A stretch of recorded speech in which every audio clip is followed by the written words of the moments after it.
Shalom.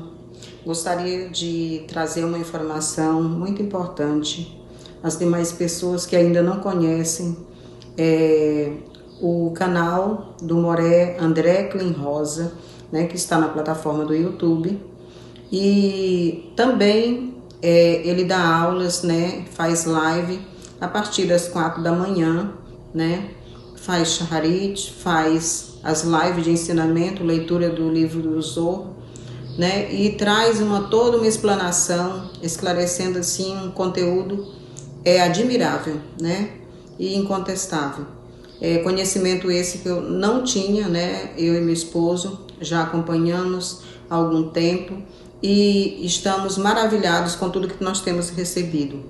Então, dentro desses conhecimentos, o Moré André Clean Rosa, que é um professor, né? Moré é professor, ele é astrólogo, é cabalista, né? Tem um conhecimento profundo da Torá e tudo é de acordo com os ensinamentos da Torá, né? Nada depravado, nada de má procedência, é tudo de muita qualidade, com muita precisão. Ele tem um conhecimento profundo, fala com muita propriedade de tudo aquilo que é tratado.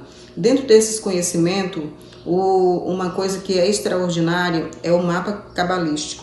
Esse mapa, ele nos traz um relato de quem realmente somos, né? Fala da nossa essência e fala com precisão de coisas em pequenos detalhes, bem minuciosos mesmo, coisas que a gente não sabia que outra pessoa ou que que esse conteúdo estaria como que diz, registrado, né, de alguma forma. E quando a gente se depara com toda aquela rede de informação que tem no mapa cabalístico, que ele faz com muita precisão, é um trabalho de excelência, com muita qualidade. Eu recomendo às pessoas que quiserem adquirir, né, o mapa cabalístico, procurem, né, o contato do Moré André Clean Rosa. Ele é uma pessoa extraordinária, juntamente com a sua companheira, Morá Patrícia, que trabalha juntamente com ele, ombro a ombro, e juntos tem, como que diz, são uma dupla imbatível, né? E trabalham para a obra, né, do Eterno, nosso Deus poderoso, né? Assim as pessoas conhecem, né? A Shem tem abençoado esse casal e tem trazido muitos milagres, novidades, acontecimentos extraordinários e inexplicáveis na vida de muitas pessoas. Não é só na minha nem na do meu esposo, mas é grande o número de pessoas que o seguem, né, e que recebem o ensinamento, né, a partir das 4 da manhã, desse profissional, né, e desse homem espiritual que tem um grande conhecimento, né, e as pessoas que quiserem adquirir o mapa cabalístico, procurem, porque vale a pena, viu, conhecer. Tem pontos críticos que a gente pensa assim, poxa, eu gostaria de que ninguém mais compartilhasse disso aqui. Só que a gente vê que realmente é tudo muito verídico, mas nós não somos obrigados a cumprir aquilo que está lá escrito, porque nós temos a Torá, que é uma bússola orientadora, que nos conduz para o caminho certo, né? Aquilo que não é para o bem, que não é construtivo, que não vai me promover para o bem, então eu posso evitar através do mapa. O mapa serve para isso, viu? Para nos conduzir a um lugar determinado, a um tesouro.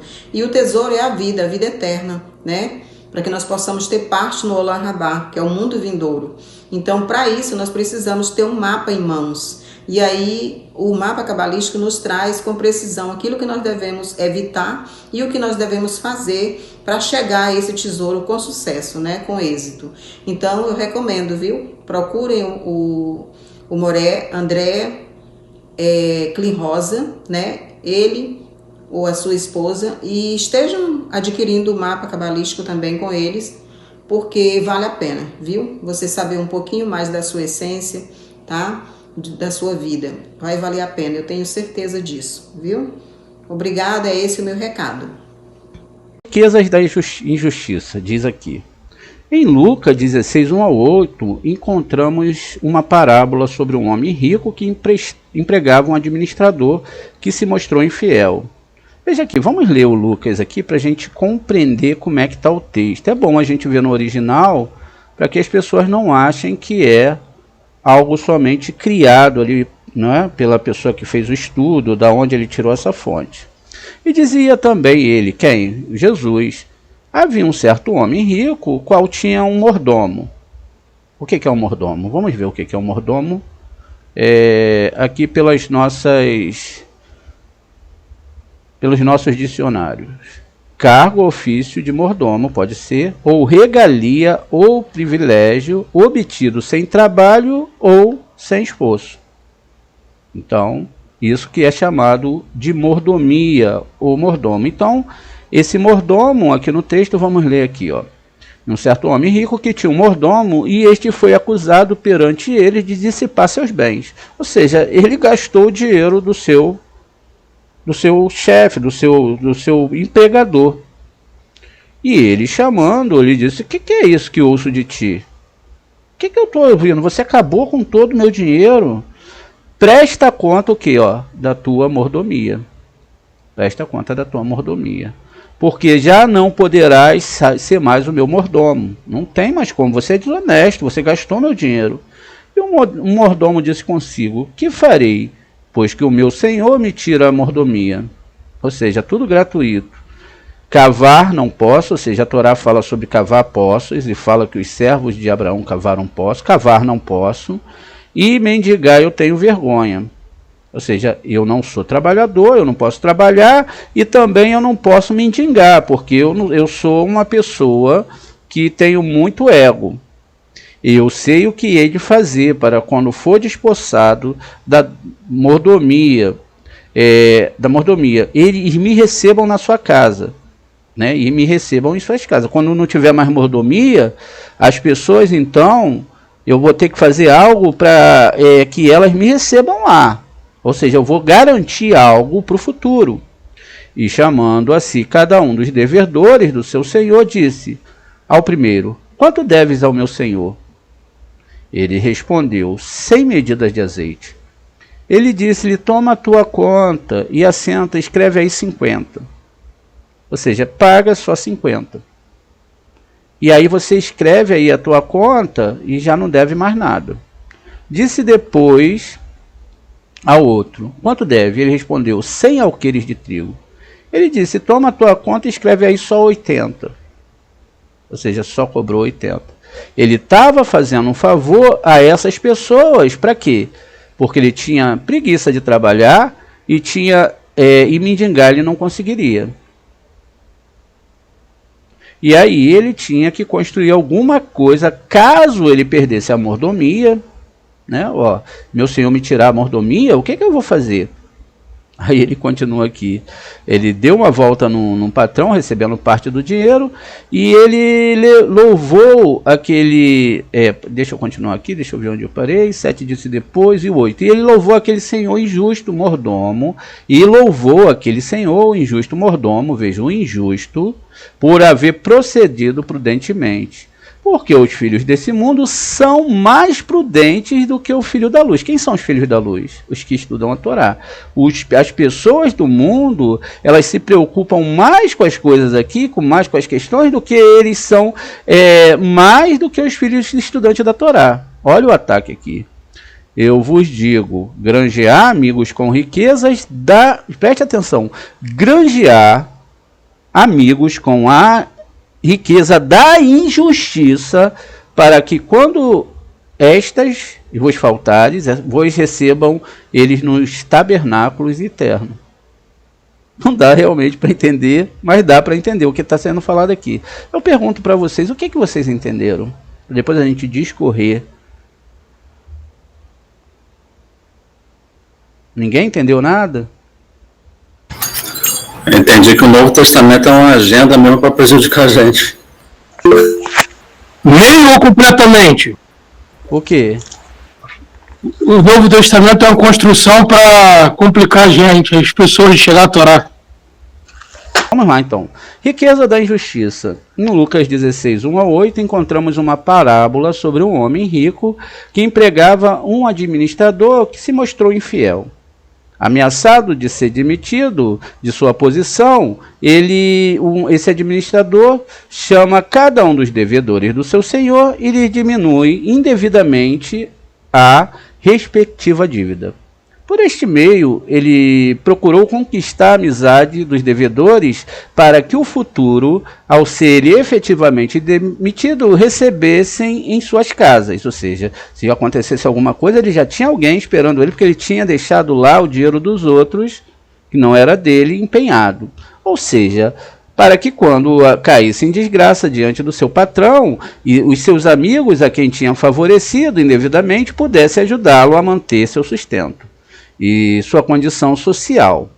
Ao explicar a parábola, lemos o seguinte, que Jesus teria afirmado: eu aconselho que vocês façam amigo por meio de riquezas de origens injustas, para que quando vocês não tenham mais nada, esses amigos possam receber vocês no tabernáculo eterno. Isso está no versículo 9. Muito se tem falado sobre essa estranha parábola e seu sentido. E é, admitidamente, uma narrativa difícil de ser explicada até mesmo entre os estudiosos da teologia cristã. Há quem diga que aqui Jesus estava meramente elogiando a esperteza do administrador infiel, que, pensando sobre seu futuro, tentou usar de sagacidade ao beneficiar os devedores do seu patrão, com um desconto ilícito em suas dívidas, e que esta sagacidade e esperteza deveria ser também usada pelos seus discípulos. Eles deveriam estar tão preocupados em empenhar em seu futuro no céu quanto o administrador estava no seu futuro na terra. Mas que tipo de sagacidade e esperteza recomendável poderia ser esta? Pelo menos na narrativa, ela é derivada da injustiça e do roubo? É uma pergunta aqui.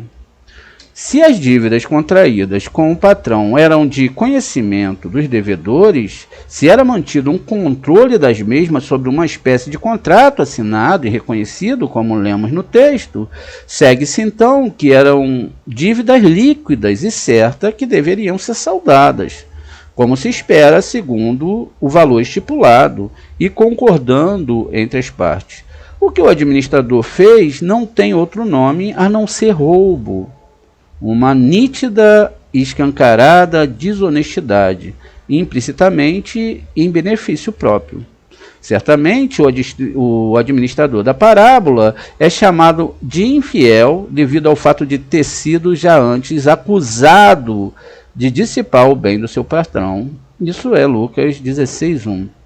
O verso grego empregado na frase de Lucas 16:1 é vertido como dissipar, que é da palavra diascorpizo, sendo usado também na parábola do filho pródigo, Lucas 15:13.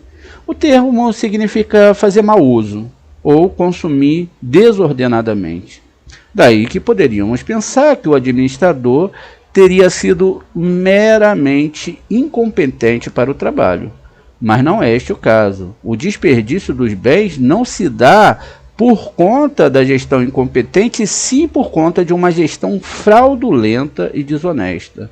Isto é, o próprio Jesus que diz ao chamar o administrador de injusto, em Lucas 16:8. Aqui o termo empregador é adikiash, que significa literalmente algo sem justiça. Assim, um administrador chamado de injusto é sinal que estaria sendo desonesto em suas práticas relacionadas aos bens do seu senhor. E depois de denunciado, não corrige seus atos, mas antes piora sua condição ao tentar garantir um futuro para si, dissipando o patrimônio e as finanças do empregador, diminuindo os valores a receber do que as pessoas deviam dar ao seu patrão. Desta forma, como poderíamos recomendar tal atitude? Como sendo algo justo e aceitável, ainda que seja apenas para louvar a sagacidade e a esperteza daquele administrador? Se a lição a ser transmitida era essa, a parábola é absolutamente imprópria para ensiná-la. Ela contém elementos nada recomendáveis. Não há louvor algum na injustiça, e tampouco existe valor em atos reprováveis. E os mesmos não poderiam ou não deveriam ser usados como modelos para nada. Não se trata apenas do ato em si, mas de usá-lo como elemento para que se exalte a esperteza de alguém. E é importante frisarmos aqui que os fins não são justificados pelos meios que usamos. Se desejamos transmitir uma lição positiva, ou se desejarmos passar adiante valores retos e justos, como poderíamos usar um personagem desonesto e reprovável como modelo dessa esperteza ou desta prudência? Muito bem.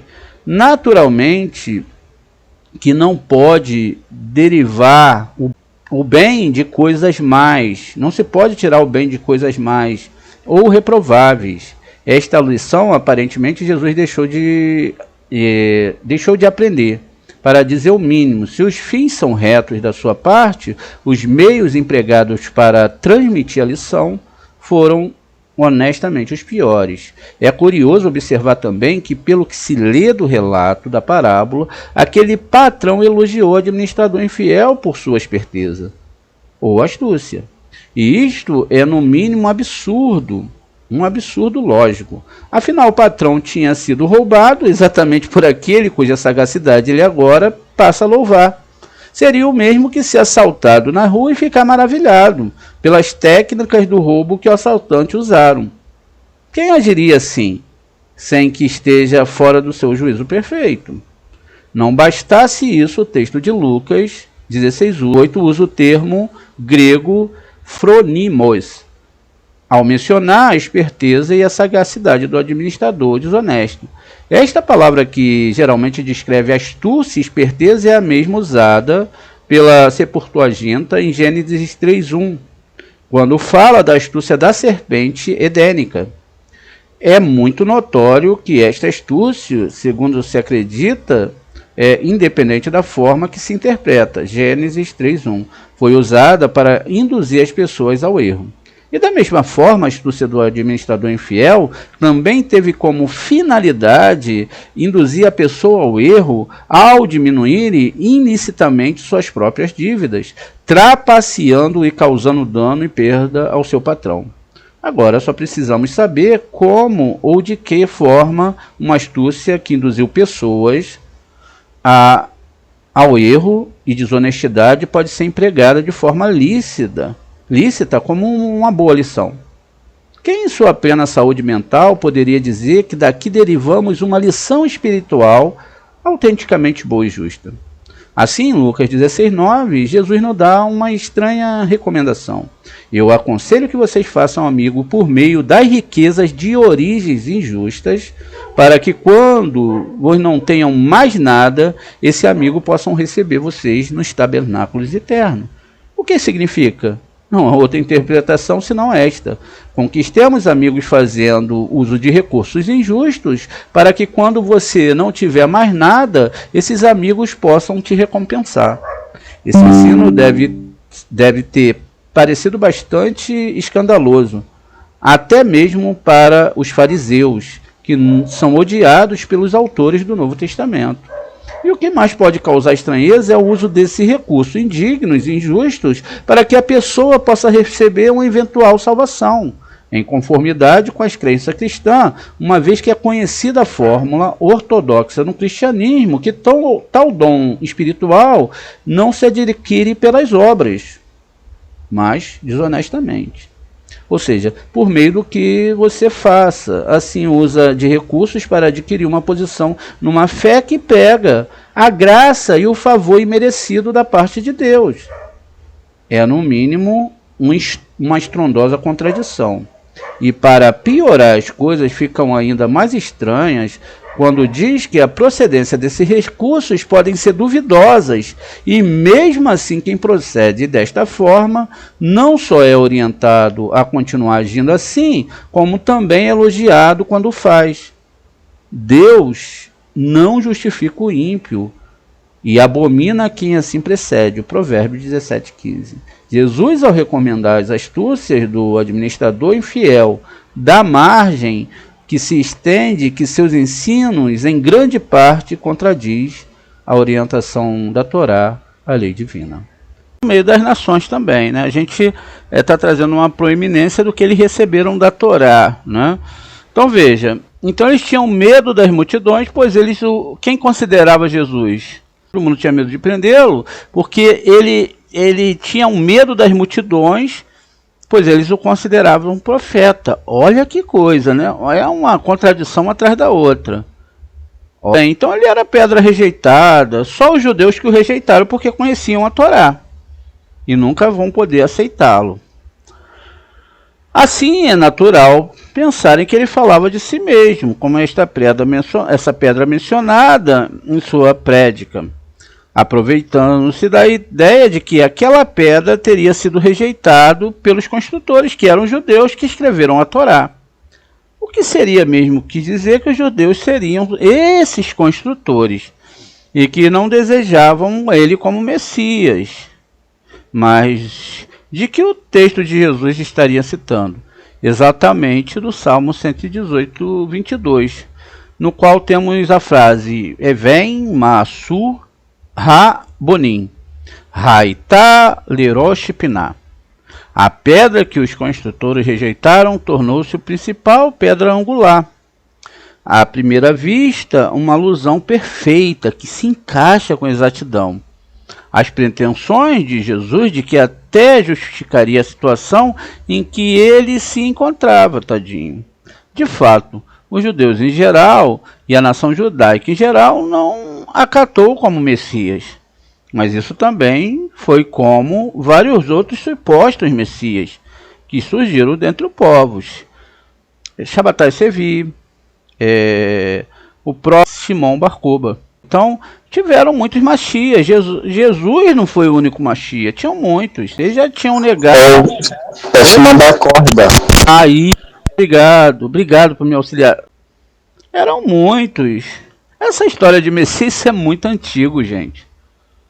Até no Novo Testamento fala sobre isso. Por isso o Shabbatai Sevi também. É isso. Por isso acreditamos que seja válido um estudo sobre essa passagem. Ou seja, qual passagem? 118, 22 do Terrilim. Em contexto natural, para que depois possamos entender porque Jesus o teria usado, tadinho. Muito bem. Uma breve análise do contexto desse Salmo 118 nos fará ver, em definitivo, que o mesmo não alude a uma pessoa em si, mas sim a um povo. Vejam no verso 2 e 4. Nas versões em português, o salmista conclama Israel, a casa de Aharon e os que temem ao Criador para que proclamem a sua bondade. Do verso 5 ao 7 temos uma narrativa em primeira pessoa e temos de representatividade. E como sabemos disso? Ora, o salmista destaca 3 classes de pessoa: Israel, a casa de Aharon, que são os levitas, e os tementes a Deus, aqueles que temiam a Deus, que podem ser qualquer pessoa no mundo, como os personagens principais do seu salmo. Eles são representados sob forma singular por aquele que despedaça as nações, todas as nações que ousam cercá-lo. Isso já vai estar no versículo 10. Não se pode imaginar naturalmente um único homem descrito por todas essas classes. E esses homens cercados por nações, que sempre foi o que houve com o povo de Israel, cercado por todas as nações. Porém, o tema de Israel, cercado por todas as nações e oprimidos por ele, é bastante recorrente no Tanakh, em Zacarias 12:9, 14:2, e assim é mais do que óbvio que os salmos aludem a uma nação. A nação dos justos, veja versículo 15. Chegaram assim a duas passagens cruciais para correta compreensão desse salmo, versos 17 e 18, que dizem, na verdade, uma única coisa: o personagem principal desse Terrilim não morre. Não morrerei, mas viverei. Vamos dar uma olhada no Terrilim 118, para que não fique dúvida nenhuma sobre o que está sendo discorrido aqui. Poderíamos até analisar numa Bíblia comum, não é? Não tem problema nenhum, porque é a mesma coisa em alguns aspectos. Então vamos ler o Terrilim 118 aqui. Vamos lá, para depois a gente continuar a dissecação, porque as pessoas pegam um pedacinho e aí já constroem uma religião, né? Louvado seja Hashem, porque ele é bom, seu amor é constante e eterno. Deixe Israel declarar que em Israel toda a nação é constante e eterno, é o amor do seu eterno. Que a casa de Aharon, os levitas, declararei seu amor inabalável e eterno. Que aqueles que temem Hashem, ou seja, qualquer pessoa de qualquer nação, seu amor constante e eterno. Na angústia invoquei o Senhor, ele me respondeu e me trouxe alívio. O Senhor está do meu lado, não tenho medo. E o que o homem pode fazer comigo? É uma pergunta. Como o Senhor ao meu lado, como meu ajudante, verei a queda dos meus inimigos. É melhor refugiar-se em Hashem do que confiar nos mortais. É melhor refugiar-se no Senhor do que confiar nos grandes. Todas as nações me cercaram. E aí já tem um problema aqui. Por quê? Não tem como a questão ali da crucificação, todas as nações cercarem o crucificado. É como se ele falasse assim, olha, todo mundo me matou. E tinham pessoas que estavam na defesa dele. E aí, pelo nome do Senhor, a exterminarei. Eles me cercam, em nome do Senhor, certamente os destruirei. Aí diz aqui, ó, eles me cercaram como abelhas, e eles serão extintos. Quem cercou? Todas as nações cercaram Israel. Isso é histórico. Eles serão extintos como espinhos ardentes, em nome do Senhor, certamente os destruirei. Aí continua aqui, você me pressionou com força, quase caí, mas o Senhor me ajudou. Quer dizer, ele quase caiu, mas o Senhor o ajudou. O Senhor é a minha força e o meu poder. Ele se tornou a minha libertação. A tenda dos vitoriosos, né, com gritos alegres de libertação. A destra do Senhor é triunfante. A destra do Senhor é exaltada. A destra do Senhor é triunfante. Não morrerei. Já acabou com o Novo Testamento aqui. Quer dizer, a pedra angular não tem nada a ver com morrer. A pessoa aqui, o povo de Israel, não morrerei, mas viverei e proclamarei as obras de Hashem. O Senhor me castigou severamente, mas não me entregou à morte, mas às portas da vitória, para que entre nelas e louve ao Senhor. Então vamos continuar então aqui a leitura. Muito bem. Então, a narrativa é em primeira pessoa, né, em termos de representatividade, é como sabemos disso.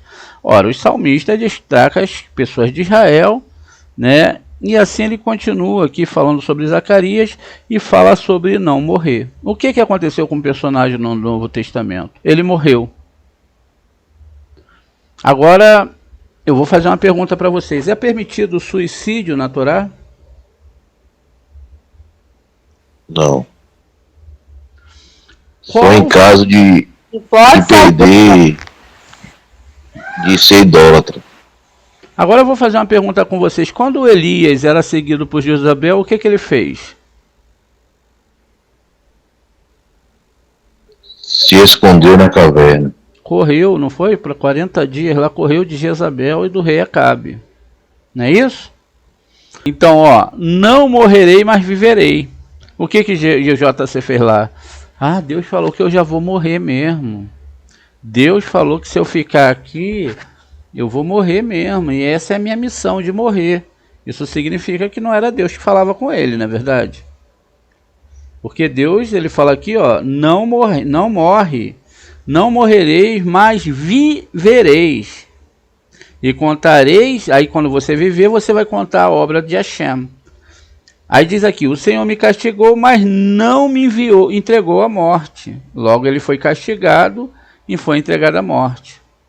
Logo, se alguém vê nesse salmo, né, uma única pessoa que passa por sofrimento e acaba morrendo, por certo, não estará em sintonia com o objetivo. Ou seja, se a pessoa morreu, acabou. O que tem esse salmo a ver? A pessoa citar alguma coisa em relação a esse morreu. Acabou. Do salmista, antes de estar interpretando a passagem em desacordo com a real intenção. O que perceberam aqui, amparados pelo contexto, que o salmo narra o destino de um povo que as nações tentam destruir.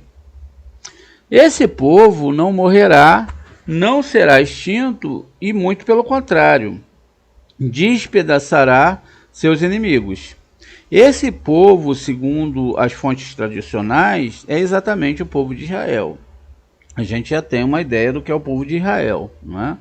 Porém, como está certo disso e não cometeu uma injustiça contra a alegação do Jesus e de todo o Novo Testamento, como nós podemos fazer isso com uma assertiva bem forte? Estudando com atenção os detalhes do texto. Primeiro, é importante que analise as palavras-chave da passagem. A primeira é pedra, edificadores, pedra angular. São três fontes que estão ancoradas dentro desse terlim. Por isso, façamos um paralelo entre essas palavras e o seu sentido em outras partes do Taná, que é a Bíblia judaica. No contexto bíblico, quando falamos de pedras, a gente está trazendo a aula aqui para vocês no nível peixe, tá? É só mesmo para quem está começando. Os edificadores e pedra angular ou pedra fundamental, é inevitável que associemos isso tudo ao mais famoso evento da construção da história do povo judeu, que foi, inegavelmente, a edificação do templo. Mas de que o templo, especificamente, né, parece que temos uma referência a uma pedra angular, uma pedra fundamental. Em outro livro bíblico, Zacarias, vejamos quem és tu, ó grande monte. Está escrito lá. Diante de Zorobabel, torna-se uma campina, porque ele trará a pedra angular como aclamações. Hesed, não é? Graças a elas, Zacarias 4:7, esta referência é bem direta. Mas quanto à rejeição? Ou seja, a construção do templo seria feita. E a rejeição? Quem faria isso? Esta pedra angular. Como isso se cumpriria naqueles dias da edificação do segundo templo? Sabemos que construíram o segundo templo, passaram por grandes dificuldades, infortúnio nas mãos do que se opunham à sua edificação. Entre os que procuraram impedir a obra, podemos citar os samaritanos. Isso está lá no Esdras, no capítulo 4, do 1 ao 24. Esses pediram permissão para ajudar nos trabalhos do templo, porém Zorobabel o rejeitou. E por isso os samaritanos frustrados passaram a difamar os judeus diante dos soberanos persas, até que finalmente a construção foi forçada a parar. E isso até o segundo ano de Dário. Isso é Esdras 4:24. Aqui percebemos porque o texto de Zacarias 4:7 fala de um grande monte diante de Zorobabel. O grande monte representa aqui essas dificuldades e oposição pela qual ele teve que passar para garantir a edificação desse lugar sagrado. Igualmente, ainda a tristeza e as lamentações daqueles que, tendo testemunhado os dias da glória do primeiro templo, passaram a desprezar o começo simples daquela construção. Porém, muitos dos sacerdotes e levitas e chefes do país, já idosos, que vivem na primeira casa.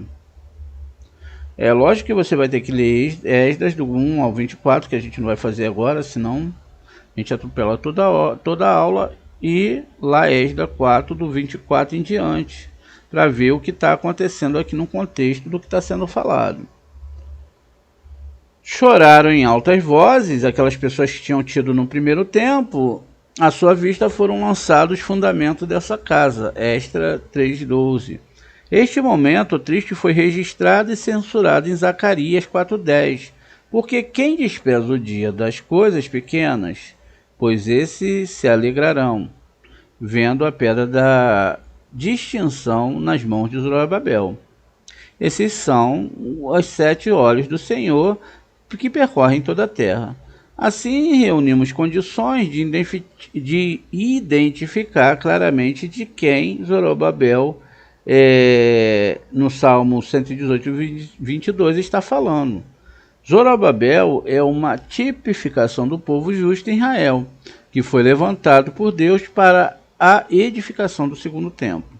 Sofreu muitas pressões dos antagonistas samaritanos e de governadores das províncias vizinhas e teve que suportar o desprezo de muitos do seu próprio povo, que ressentiam-se do começo humilde das construções. Porém, a profecia de Zacarias nos mostra que a pedra angular, a pedra principal da edificação, estaria sem suas mãos. E a pedra da distinção, ou seja, um prumo, estava também em suas mãos, sob seu controle. E ele começou e assim completaria aquela obra. Ela representa a pedra rejeitada pelos edificadores, que acabou se tornando a pedra fundamental dos grandes edifícios sagrados. Entre os edificadores que desprezavam Zorobabel está a pedra fundamental. Estava aqueles que choravam ao ver o início simples do templo e até mesmo os samaritanos que de alguma forma estavam vinculados historicamente ao povo de Israel. O verso 18 diz que Hashem castigou muito os personagens principal do Salmo, porém não entregou à morte. A partir daqui, percebemos que o foco central passa a ser a toda a nação justa de Israel, pois, segundo o Talmud, o Tratado de Berahot 5a, Deus concede a Israel certos dons e bênçãos, mas nunca sem sofrimento. Mesmo o exílio serve aqui como um paradigma disso, pois esse sofrimento da dispersão visa purificar Israel e prepará-lo para o mundo vindouro. Após toda a opressão, a angústia, aquela pedra angular rejeitada, desdenhada, torna-se, no entanto, Rosh Piná, ou seja, a pedra angular de esquina. Jó 38:6, que sendo colocada sobre a base, sustenta e protege os edifícios majestosos, o emblema do poder e da dignidade que Israel alcançou, no meio do povo por profunda humilhação. E aqui é Kei e Delitzer. Perceba então que a gente acabou de desconstruir a pedra angular do Novo Testamento. Não era um homem, era o povo de Israel. A gente conhece o povo de Israel em outras ideias, ou seja, nós sabemos que são uma construção da alma. Mas aqui nós alegamos o que os próprios cristãos alegam, a literalidade da Bíblia. Muito bem. As falácias. Segundo o Novo Testamento, Jesus teria sido um ensinador versado nas Escrituras, e que também detinha um conhecimento e sabedoria que causavam um espanto e admiração. Todo mundo ficava admirado de forma quase que generalizada. Lemos que os evangelhos, quando eles tinham só 12 anos, os doutores e sábios da época ficaram maravilhosos com o que eles lhe diziam.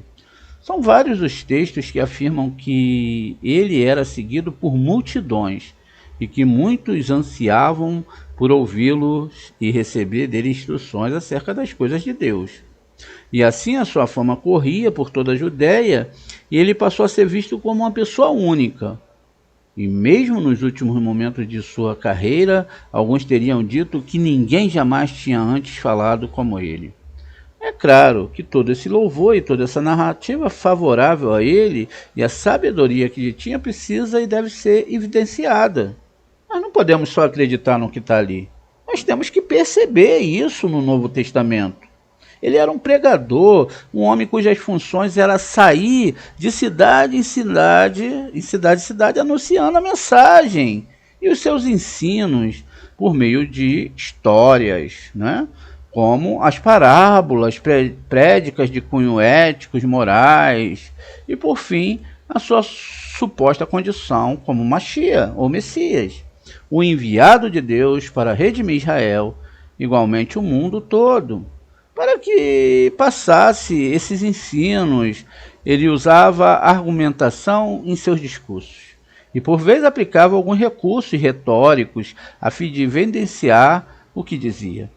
Mas a grande questão aqui é que alguma lógica nos ensinos de Jesus existe? É uma pergunta. Há alguma lógica nos ensinos de Jesus? Como podemos nós demonstrar isso? Seria o caso de existir erros lógicos nas falas do mentor do cristianismo? E se houver mesmo esses erros, será que é costumeira a associação de Jesus com Deus? Ou como uma forma de Deus poderia se sustentar? Poderia Jesus ter falácias ao expor o seu argumento? O que são falácias? O termo falácia deriva do verbo latino falere, que significa enganar. Designar-se por falácias um raciocínio errado com aparência de verdadeiro. E na lógica e na retórica, uma falácia é um argumento incoerente sem fundamento, inválido ou falho na tentativa de provar eficazmente o que ele alega. Argumentos que se destinam à persuasão pode parecer convincente para grande parte do público, apesar de conterem falácias, mas não deixa de ser falso por causa disso. Reconhecer as falácias é por vezes muito difícil. Os argumentos falaciosos podem ter validade emocional, íntima, psicológica, mas na validade lógica, como regra geral, a falácia é construída a partir de uma narrativa bastante inconsistente, além de contar construções extremamente preconceituosas na busca por criar uma argumentação adequada para esconder a verdade. O conteúdo falacioso possui estruturas bastante sensíveis. Embora seja convincente à primeira vista, através de uma análise minuciosa, ela pode ser facilmente identificada. Argumento ad passiones, ou falácia de apelo à emoção. Quando alguém recorre a um expediente emocional para validar um argumento, o que temos aqui não é exatamente a verdade, mas apenas e tão somente um sofisma em apelo emocional, a fim de mover a pessoa, não é, a questões profundas dentro do emocionalismo, ou de emocioná-las, a fim de então acatar a ideia proposta. Ainda que várias vezes tal ideia seja falsa, Jesus era uma de suas prédicas. Ele teria dito o seguinte: muitas obras boas da parte de meu Pai vos tenho mostrado. Por qual destas obras ides-me apredejar-me? João 10:32. Ele usou isso a fim de sustentar que antes disso, que ele e o Pai, isto é, Deus, era um só, em vez de preferir evidenciar o que propôs, demonstrando de que fato era um com Deus. Jesus apelou à emoção da sua audiência, mencionada tais boas obras, que era a mesma que Deus fazia. Ele era Deus, e que teria feito como se ele fosse evidência de afirmação de ser um com Deus. Era verdadeira. Isto é o que se chama de apelo à emoção, uma das mais clássicas falácias, muito próxima daquilo que hoje se estende por chantagem emocional. Isso tem muito no nosso mundo, né? Ad baculum, ou a falácia do apelo à força. A expressão latina ad baculum significa ao báculo, O báculo é o cajado episcopal, com a ponta em forma de arco, usado pelos bispos católicos, é uma representação do cajado do pastor e representa a força e autoridade. Na filosofia, em especial na lógica, o báculo é o símbolo da truculência, da imposição do argumento pela força, pelo medo ou pelo terror. Em Marcos 16:16, Jesus diz que quem crê e for batizado será salvo, mas quem não crê será, condenado. Assim, Jesus usa a falácia ad baculum, do apelo à força ou à imposição pelo medo. Nessa passagem, ele procura estabelecer sua suposta condição de juiz, autorizado por Deus, com o poder de condenação, a fim de forçar com que as pessoas concluam e creiam que ele seria o Messias, o que, em sua visão, implicaria em redenção do pecado e a salvação. Mas, ao mesmo tempo, a ideia é falaciosa, porque precisa ser imposta pela força e pelo domínio do medo. Ad ignorantiam, ou falácia de apelo à ignorância. Esta falácia possui uma característica geral e afirma que enunciado o verdadeiro ou falso por não haver provas que digam o contrário. Em outras palavras, podemos deduzir que a ideia ou proposta é falsa, quando não é possível provar a verdade. Certa vez, Jesus teria dito: "E ninguém conhece plenamente o Pai, senão o Filho. Aquele a quem o Filho quiser o revela." Mateus 11:27. Jesus afirmava que só ele conhecia plenamente a Deus. E, embora ele nunca tenha evidenciado isso de forma lógica e comprovável, e que só ele poderia revelá-lo a quem assim desejasse. Assim, qualquer pessoa poderia usar o mesmo argumento falho e ilógico, simplesmente afirmando a mesma coisa que ele afirmou. A falácia ad ignorantiam busca comprovar algo embasado usando apenas na falta ou lacuna de conhecimento, que na verdade, neste caso, é generalizado. Nem mesmo Jesus pode provar de fato que ele conhecia Deus de forma tão plena quanto propôs, exceto talvez senão aqueles que preferiram assim acreditar. Mas a crença não pode evidenciar fatos, ele apenas opina sobre o mesmo. Então, isso não tem lógica, em contrapartida quanto o Taná e a Torá. Ad lazarum, ou falácias do apelo à pobreza. O apelo à pobreza, ad lazarum, é uma falácia lógica. A gente acabou de ler isso lá na leitura do Zohar, falando que nós não devemos favorecer nem o pobre e nem o rico, e nem o pobre em relação à construção de julgamentos de Torá. Pode falar, por favor. Alguém levantou a mão? Vamos continuar aqui. Ad lazarum, a falácia do apelo à pobreza. O apelo à pobreza, ad lazarum, é uma falácia lógica, que consiste em assuntos, uma permissão como verdadeira por ter sido dita por alguém pobre. Está muito próximo do apelo à emoção, o apelo à pobreza, por ser usada de vários modos, sendo o mais comum deles o apelo à pobreza monetária, quando alguém defende uma pessoa apenas por essa pessoa estar fazendo uso dessa falácia. Ela é usada para sensibilizar os seus receptores, que acolhem a mensagem como tom de pena. A mesma falácia é usada para presumir que apenas por ser pobre uma pessoa é mais virtuosa e verdadeira. Em Lucas 16:25, Jesus, em uma parábola, busca ensinar que uma pessoa rica neste mundo recebeu muitos bens e dádivas e sem justificar nada, diz que após a morte o rico é atormentado pelas chamas, enquanto o mendigo Lázaro é consolado e abençoado no paraíso. Aparentemente, para Jesus, é simples o fato de um mendigo teria feito com que aquele homem ganhasse, por ser mendigo, ganhasse a salvação. aos moldes de seu pensamento e o rico fosse condenado apenas por ser rico. O mesmo Jesus que em uma outra ocasião preferiu os pobres em seu próprio benefício, não é? Ele foi contra os pobres, como lemos em Marcos 14:7. Vamos ler aqui.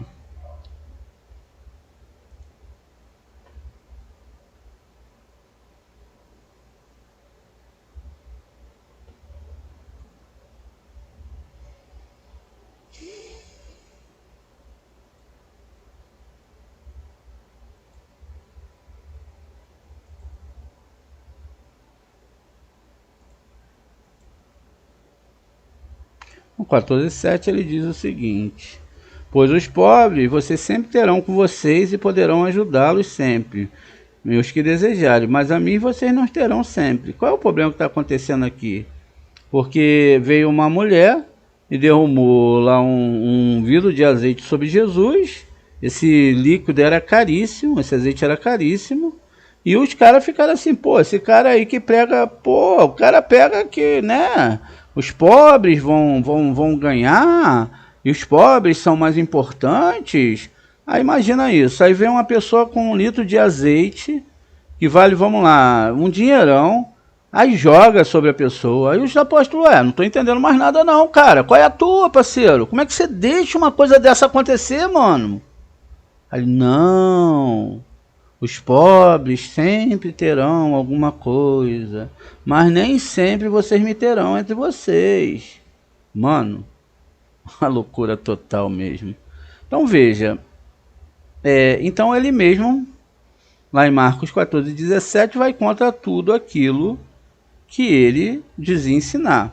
Na aula anterior, nós vimos que ele mandou a gente ser o quê? Nos associarmos a ricos desonestos. É exatamente isso. E agora, o mesmo Jesus que está aqui fala, olha, pelo amor de Deus, esse vidrinho de óleo aí que vale alguns 1000, não sei, né, dracmas, sei lá. Então, muito bem. Então, vamos continuar aqui. A falácia da definição contraditória. E o tipo de falsa argumentação na qual a conclusão contradiz a premissa. Jesus também fez uso dela. Pois em João 14:6 disse, ser ele o caminho, a verdade e a vida, como a gente já disse na outra aula, que conhecerá a verdade, né? E que conhecerá a verdade, no caso, quem é a verdade é ele mesmo, e na verdade vos libertará, João 8:32. Disse ainda que caso ele nos libertasse, seríamos de fato livres, João 8:36. Todavia, em Mateus 11:29, ele disse que devíamos tomar sobre nós o seu jugo. O jugo é justamente o que prende o animal, domina, não é o seu dono. É uma canga usada para carros de bois. Jesus se disse a verdade, caso as pessoas conheçam, serão livres, não é isso que ele diz? Porém, contradiz o uso do termo liberdade ao afirmar que o seu jugo, fardo, carga, peso, traz tudo isso. Por mais que queira dar isso uma interpretação espiritual, foge à lógica. É uma fuga de lógica. O termo jugo não é o termo mais apropriado para se usar por alguém que promete libertar outras pessoas. Falácia das definições contraditórias, não é? É o tipo de falácia de argumentação na qual a conclusão contradiz a premissa. Jesus também fez uso dela, tu acha que não?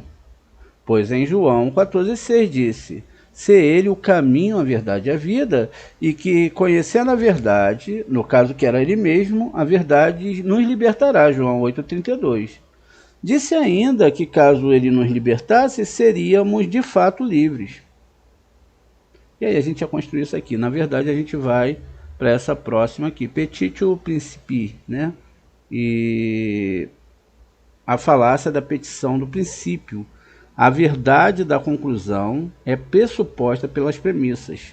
Muitas vezes a conclusão é apenas reafirmada nas premissas de uma forma ligeiramente diferente. Nos casos mais sutis, a premissa é uma consequência da conclusão.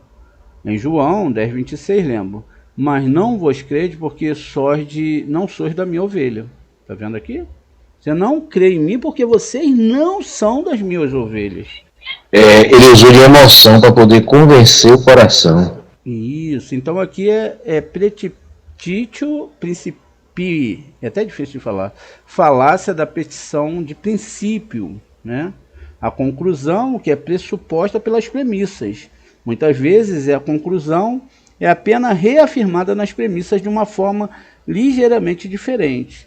Aí ele continua aqui, ó, nos casos, né, sutis ou subtis da premissa de uma consequência. E aí ele vai continuar trazendo uma explicação aqui sobre isso. A premissa é uma consequência da conclusão. Em João 10:26 lemos, mas vós credes porque não sois da minha ovelha, né? Porque não sois da minha ovelha. Por isso que vocês não conseguem acreditar em mim. Note que a premissa, vós não credes, é a conclusão invertida. Porque vocês não creem? Porque vocês não são das minhas ovelhas.